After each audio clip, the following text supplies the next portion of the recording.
I'm going to show you how to prepare authentic Japanese ramen eggs.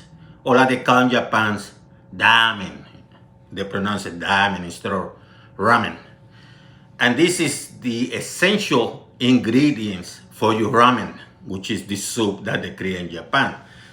And remember, if I can cook it, so can you. So go nowhere. Let's create eggs.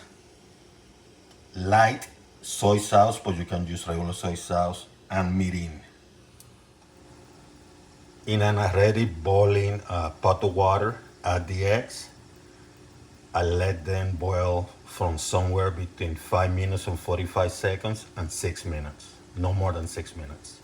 Remove the eggs and transfer them to chilled water so they stop cooking. So the heat stops and they stop cooking. And the chilled water is pretty much water with ice, or you can run it through the faucet at cold water.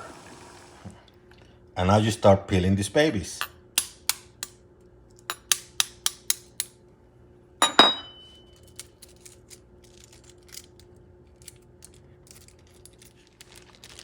Transfer eggs to a Ziploc bag.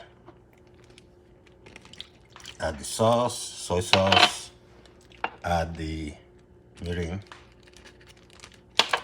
Mix it up. Close the bag. Put in the refrigerator for somewhere between 2 hours to maybe up to 3 or 4 days.